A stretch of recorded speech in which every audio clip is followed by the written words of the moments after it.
Karyn Maughan is tracking the story for us from the South Gauteng High Court. Hi there, Karyn. Just how close are we to the end of the spy tape saga?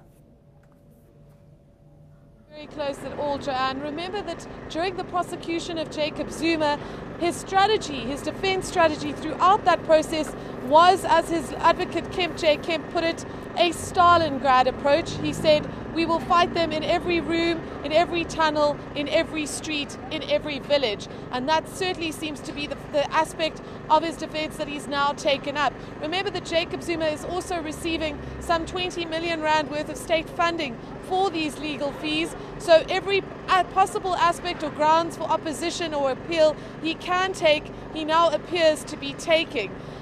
This court proceeding shouldn't be going on for very long. We might even see a decision today, possibly, depending on the level of complexity of argument given by Jacob Zuma and the lawyers for the DA in court today. But certainly whatever happens, should it not be in favor of Jacob Zuma, it's very possible that he will then go to another court to seek to appeal this decision that the spy tapes and transcripts of them be handed over to the DA. But on what grounds is the president bringing this appeal?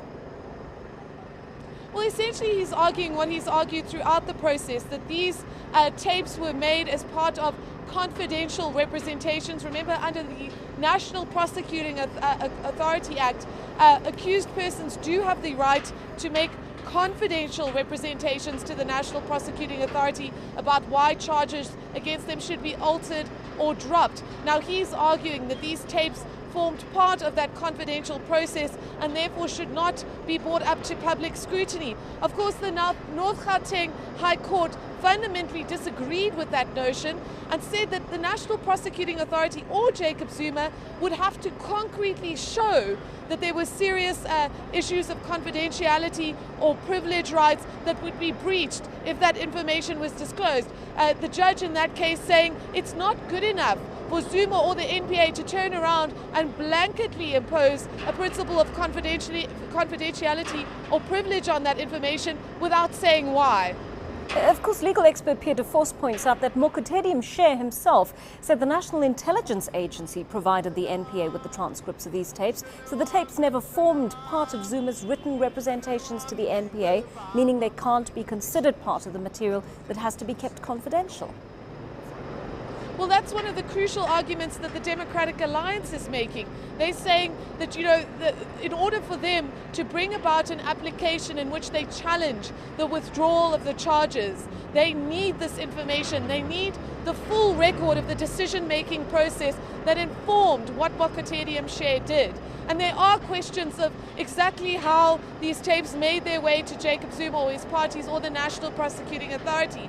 And that process needs to be held up to scrutiny. But the longer it's obfuscated, the longer that material is withheld from the Democratic Alliance, the more difficult it becomes for them to challenge the rationality of that decision.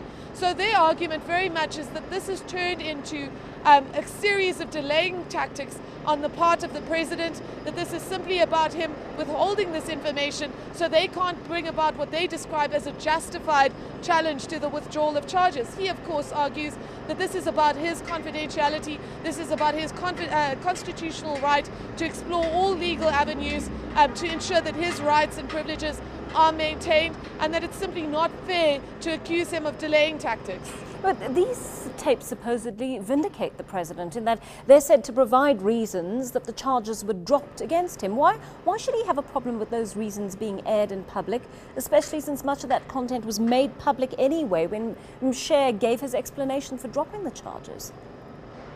Well, I think the answer to that is very much contained in the framework of the DA's argument, and that's simply that this isn't about the tapes. It's about what the tapes would mean to the Democratic Alliance in terms of their planned and much promised legal challenge to the dropping of the charges against Jacob Zuma. So if you examine the fact that the National Prosecuting Authority released vast tracts of those transcripts when they actually justified their decision against for dropping the charges against Jacob Zuma, that they made those tapes public, that they very much situated those tapes at the heart of that decision. Yes, it certainly does not make sense. What is also interesting, Joanne, is that we know that Jackie Selebi was also mentioned in those tapes.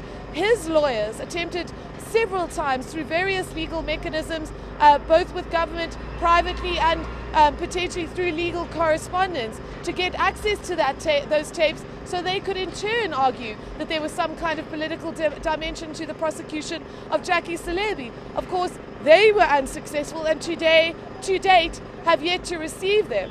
So, I mean, there are questions about how exactly these tapes were obtained in the first place, and why their usage and release has seemed to be so specific to Jacob Zuma and not to the other people who were also mentioned. I think Adrian's point in that bite that you just played is also interesting.